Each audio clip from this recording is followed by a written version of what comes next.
The IndyCar driver Justin Wilson died Monday after sustaining a head injury when he was hit by flying debris from another car during a race in Pennsylvania the day before.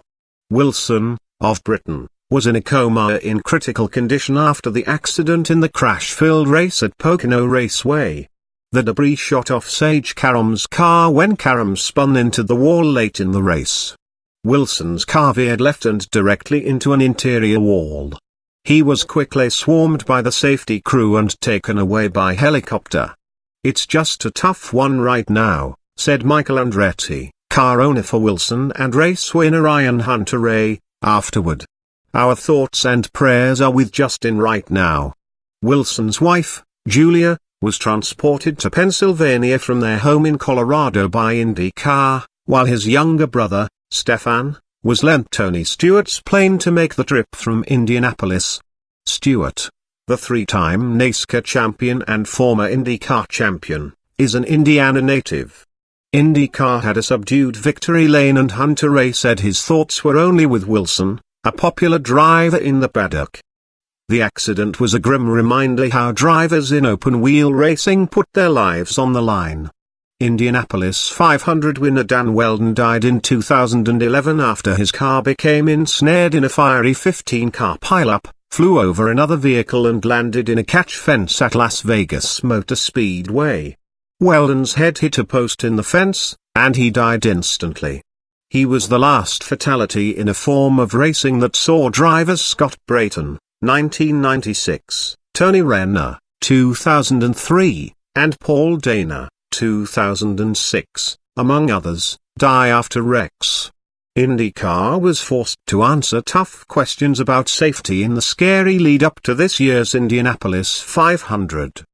The cars of Helio Castroneves, Joseph Newgarden and Ed Carpenter all went airborne during practice sessions leading up to the race, though all three drivers walked away unscathed.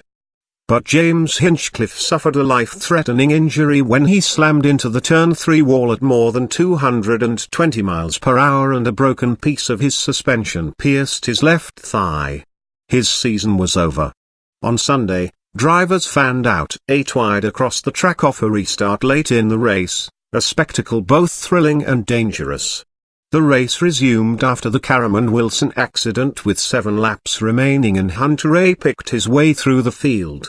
He passed Montoya, Takuma Sato and then used a bold inside pass of leader Gabby Chaves to take the lead with 5 laps to go.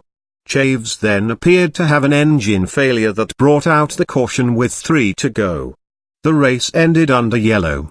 Joseph Newgarden was second and IndyCar points leader Montoya finished third.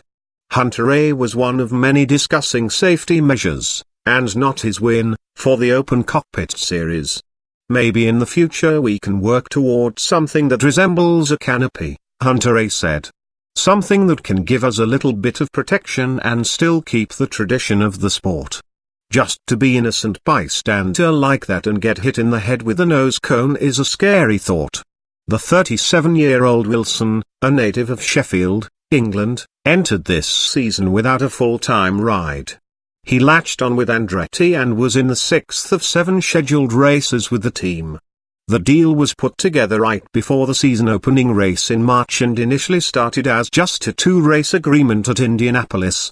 Sponsorship was found for another 5 races as the season progressed, and Wilson finished a season-best second earlier this month at Mid-Ohio. He said after the race that he raced clean and did not take any risks that would have jeopardized eventual race winner Graham Rahal because Rahal was part of the championship race and Wilson was not.